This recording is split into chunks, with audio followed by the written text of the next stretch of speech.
Today is the day of the Bucks matchup, but before that, let's look at the matchups that will define the game and look at some other caveats, a list of things to go down, what might be some minor factors, the weather, practice squad elevations, and all the like. What's up, it's your boy Cintron, come back at you with another analysis video, and I kid you not, that's my real name. Eagles at Buccaneers, 5 matchups to watch. Will Jalen Hurts have an answer for Todd Bowles' heavy blitzes this time? And it couldn't maybe not even be that because he's been playing a little bit of bend but don't break himself. So it might get quite interesting down in Florida. Florida boy, I'm a Florida boy myself, but I don't, home for any of the 3 teams in Florida: Jacksonville, Tampa Bay, or the Miami Dolphins. Anyways, Jalen Hurts versus Todd Bowles. So we know that these guys have had some matchups in the past. Most recently, the 32-9 beatdown we suffered when we went to Raymond J. Stadium for the playoff game in 2023. But just look at this. 3rd and 2, the Eagles run 4 verticals into a blitz, 0 options underneath, no hot routes. So that was the offense we were working with last season. Just didn't work. And no answers for the blitz. I mean, Jalen got as desperate as to call the former Giants D coordinator Wink Martindale to say, hey, what can I do against the blitz? What are some answers we can come up with, derive from this conversation? Didn't help him, but it just showed you he's not above. His pride doesn't go above asking the enemy for help. He'll do whatever to get better.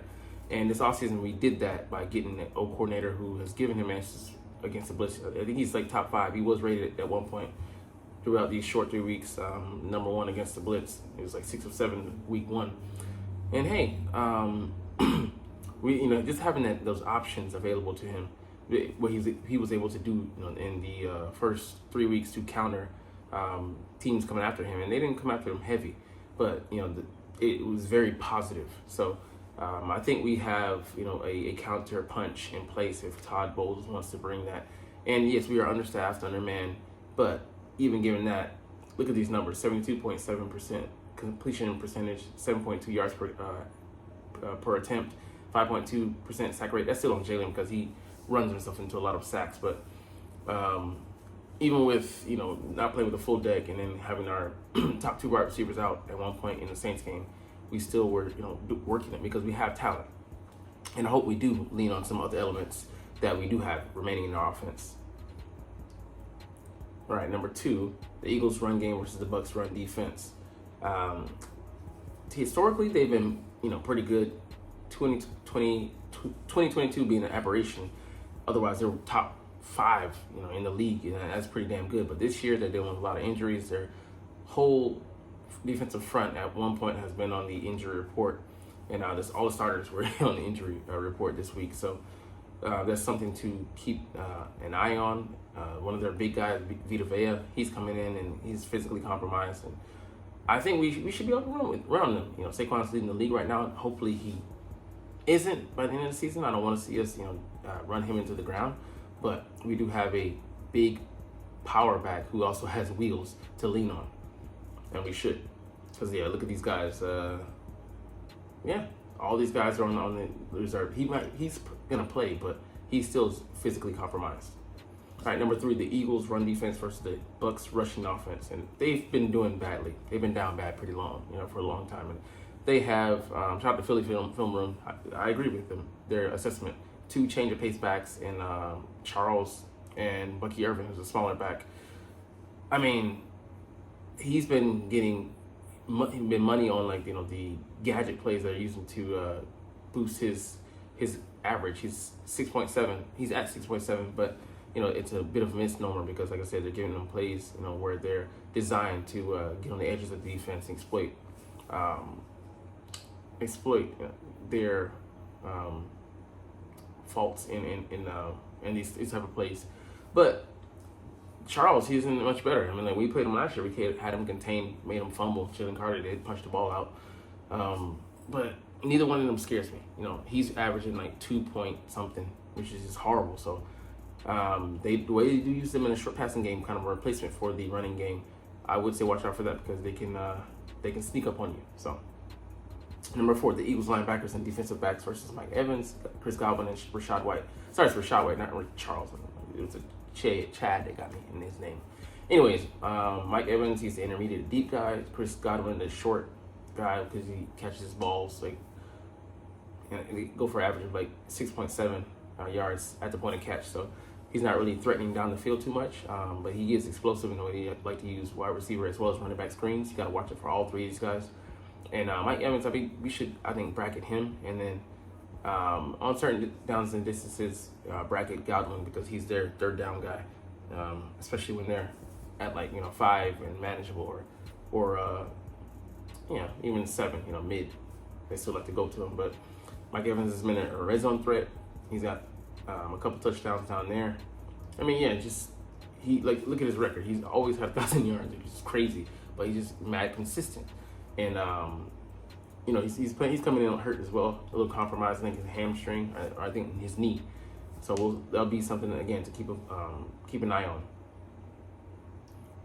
And the last thing, where might the Eagles go feasting? Across this line, Tristan Wirfs, he's gonna be going up against Josh Sweat. Probably not gonna test him there, but somewhere on this interior, Jordan Davis has been playing better as of late. Who is Graham Barton lined up against? So Cody Mock, he's a liability. I think he's a second-year player at this point, but Jalen Carter, if he's going to be on this side, eat him up. And Jordan Davis should be getting pushed.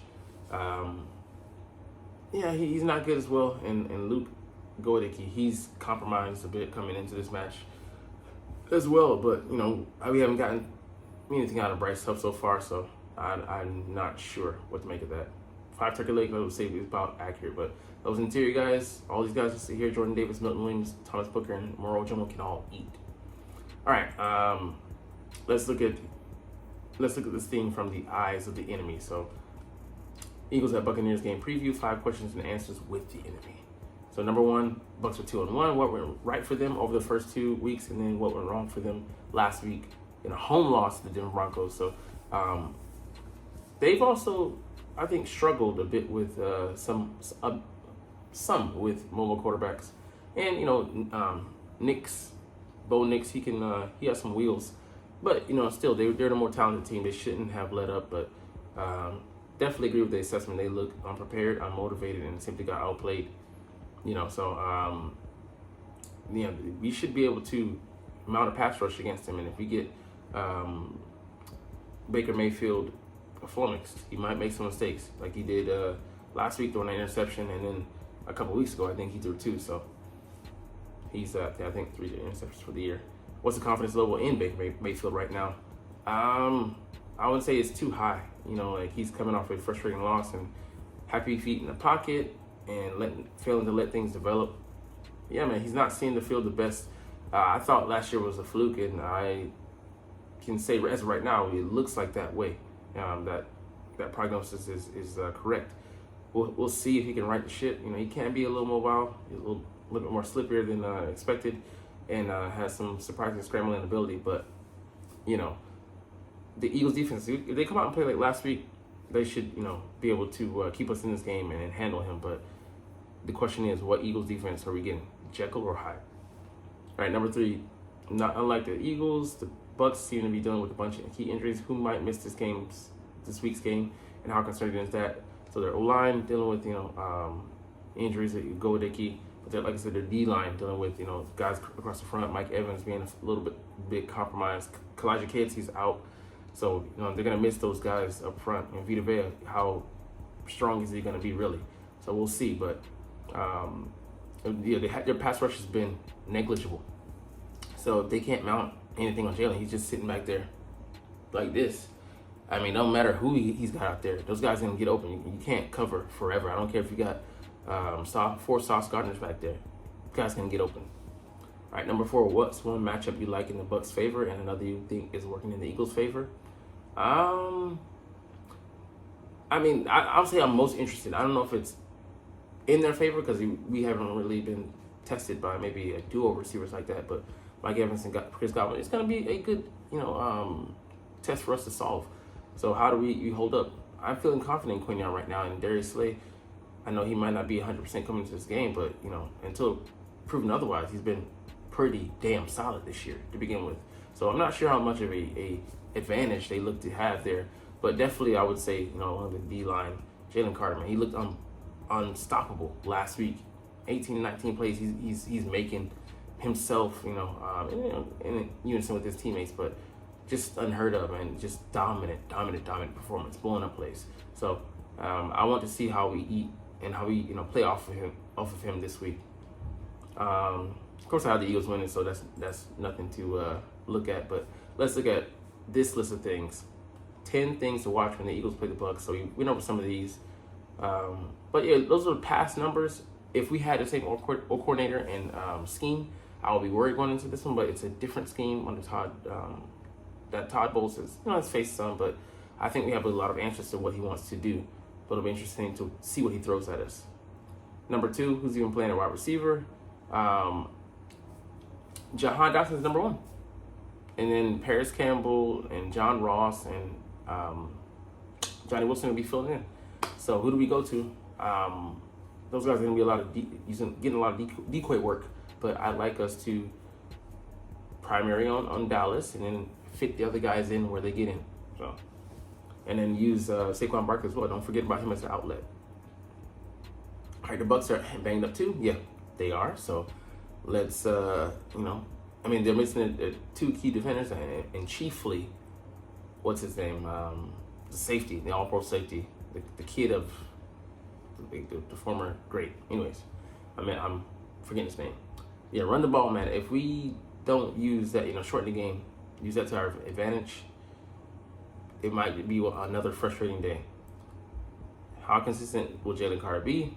Again, the adjustment to Vic Fangio's adjustment. So I don't think we won't be playing 5 and 6 man alignments because we weren't running most likely a lot of 11 personnel. So that's 1 tight end, 1 receiver. One running back and 3 wide receivers. So I don't know who they're maybe rotating a couple guys in onto that third spot, Trey Palmer and some other guys, but how effective will it be, and will that really dictate, who we have out there? Because we might see a lot of Vontae Maddox and might target him this week, so we'll see. Number 7, the revenge game factor. Not really concerned with that. 2024. That's what so many 49ers fans are living in the past, talking about 2022. Bruh, that was 2 years ago. New punt returner. I don't feel worried about Cooper DeJean. Hope he doesn't make any rookie mistakes, like not calling it in when he should, fair catching. But other than that, he looked explosive, even though it was a short 6-yard return. And the heat, the weather, this might be a more grimy, gritty game because it is scheduled to be rainy, 60% chance of rain.